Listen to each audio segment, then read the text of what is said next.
कपड़े धोने वाली बहू। शादी के पहले से ही विभा को कपड़े धोने का बड़ा शौक था। कभी नल के नीचे तो कभी तालाब के पास। अरे मेरी नीली वाली लुंगी नहीं दिख रही है। विभा की अम्मा, कहाँ रखी है लुंगी? अरे वो तो विभा ने परसों ही धोकर रखी थी आपकी अलमारी में, देखो वहीं होगी। वो ना मैंने आज धो दी, मुझे लगा कि गंदी हो गई होगी।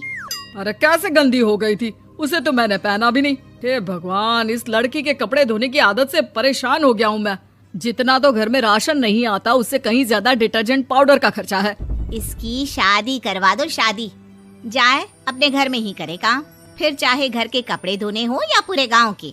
हाँ ठीक बोल रही हूँ, देखता हूँ मैं कोई लड़का। वो दिन भी आ जाता है जब विभा को देखने लड़के वाले आ जाते हैं। लड़की मुझे अच्छी लगी। होने वाली सास कहती है, बेटी अगर कुछ पूछना है तो पूछ लो। वैसे तो हमारी लड़की बहुत ही शर्मीली है, जो बोल दो वो मान लेती है, इसे क्या पूछना होगा। अरे कैसी बात कर रही हो माँ, मुझे इन लोगों के घर रहना है, सवाल तो कई है। हाँ हाँ बेटा, पूछ लो ना, क्या पूछना है।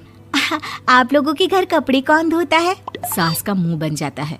देखो, अगर तुम ये कहना चाहती हो कि तुम्हें कपड़े धोने नहीं आते तो सुन लो, कपड़े मैं ही धोती हूँ, लेकिन तुम्हारे आ जाने के बाद मैं रुमाल तक नहीं धोऊंगी। अरे चुप रहना भाग्यवान, बहू बेचारी घर आई नहीं, उसे डराना शुरू कर दिया।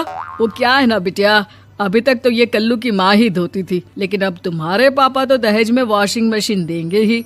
तभी विभा की माँ बोल पड़ती है, सवाल भी पूछा तो क्या। वैसे भाई साहब, मशीन की तो फिर भी कपड़े धोने की कैपेसिटी होती है। मतलब जो बिटिया दे रहे हैं ना विभा, इसे कपड़े धोने का बहुत शौक है। ये आप लोगों के क्या, आस पड़ोस गांव मोहल्ले सबके कपड़े धो दे और उफ तक ना करे। बाहर देखा नहीं आपने कितने कपड़े सूख रहे हैं?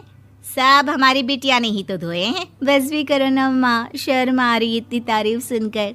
और तो और एक दाग निकाल कर दिखाओ तो मान जाऊं। हाँ अच्छा, माफ करना बेटा, मैंने गलत समझा। हमें तो रिश्ता बहुत पसंद है। और ऐसे जुड़ जाता है रिश्ता कपड़े धोने का शौक रखने वाली विभा का। उसकी शादी हो जाती है कोयला फैक्ट्री में काम करने वाले कल्लू के साथ। शादी के बाद अचानक विभा चिल्लाती हुई सास के पास आती है। सासू माँ, अरे सासू माँ कहाँ है आप? ये तो धोखा है, धोखा दिया आप लोगों ने मुझे। इसे ससुर के चक्कर के बारे में पता चल गया। अरे तो उसमें तुझे क्यों धोखा मिला है? अरे नल में पानी नहीं आता, कपड़े कैसे कब धुलेंगे? अच्छा, तू पानी नहीं आ रहा उसकी बात कर रही है। तो आपने क्या सोचा? कुछ नहीं। अच्छा, तेरी माँ ने कहा था कि कपड़े धोने का शौक है, तुझे याद आया मुझे। शौक बोलकर कपड़े धोने वाले मेरे जुनून को कम ना आके सासू माँ, कपड़ा धोना मेरा गुरूर है। तभी पति भी वहाँ आ जाता है। अभी मैंने इसे सनी देओल की फिल्म दिखाई है, उसी के डायलॉग मार रही है माँ। अच्छा सुन, साफ साफ बता रही हूँ, पानी सुबह 4 से 6 और शाम को 10 से 12 आता है, समझी? विभा टाइमिंग सुनकर हैरान हो जाती है। ये क्या भूतों का मोहल्ला है? सुबह 4 बजे उठकर कौन कपड़े धोता है? 4 बजे टंकी में पानी जाता है, फिर सारा दिन धोना ना, किसने मना किया?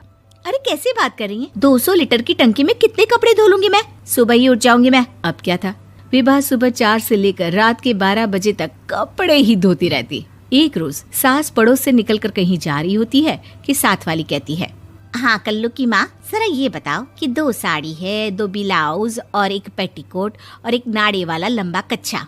हाँ तो? अरे तो क्या, कितना लोगी धुलाई ये बताओ। धोबन दिख रहे हैं हम क्या? हमारे पति सरकारी नौकरी से अभी रिटायर हुए हैं और बेटा सुपरवाइजर है कोयला फैक्ट्री में। धोबन समझ रखा है हमें? हाय रे कल्लू की अम्मा, माफ कर दो, वो तो मोहल्ले में यही सब बता रहे थे कि तुमने बहू को कपड़ा धुलवाने के काम में लगा दिया है। सास को पड़ोसन की बात सुनकर गुस्सा आ जाता है। वो घर पहुंचती है जहां घर के बाहर ही इतने सारे कपड़े सूख रहे होते हैं जितने कि किसी धोबन के घर पर। अरे ओ कल्लू की दुल्हन, बाहर निकल। माँ जी यहीं आ जाओ, बाथरूम में चादर धो रहे हैं हम। अरे अभी हम धोते हैं, तुमको बाहर निकलो। ये आस पड़ोस वाले बोल रहे हैं कि हम बहू से कपड़े धुलवा कर उसे कपड़ा धोने वाली बना दिए हैं। अरे छोड़ो ना माँ जी, किन लोगों की बातों में आती हो? आस पास के लोगों का तो काम ही होता है कि वो किसी तरह सास बहू को लड़ा दे। बहू सारे घर के कपड़े धोती है, ये क्या कम है? बोलिए। सास को भी लग जाता है कि वो बहू का ये सनकीपन नहीं छुड़वा सकती, इससे अच्छा है कि खुद ही चुप हो जाए। एक रोज सास और बहू मंदिर जाते हैं, जहाँ सास की साड़ी वहाँ खड़ी भीख मांगने वाली से मिलती है। माँ जी क्या बात है, आपकी साड़ी उस भिखारन से कितनी मिल रही है ना? हाँ हाँ देखो तो, दोनों की साड़ी मिल रही है। क्या बात है कल्लू की अम्मा, तुम खुद को तो अफसर की बीवी बताती हो और ऐसी सिंपल सी प्लेन साड़ी पहनकर घूमती हो। सिंपल और प्लेन नहीं है ये साड़ी। तो क्या सोने के धागे से फूल बने हैं? कुछ भी सासू माँ, कुछ भी। हाँ बने थे इस साड़ी में सोने के धागे से फूल। मेरे पति लेकर आए थे मद्रास से स्पेशली मेरे लिए 10,000 की।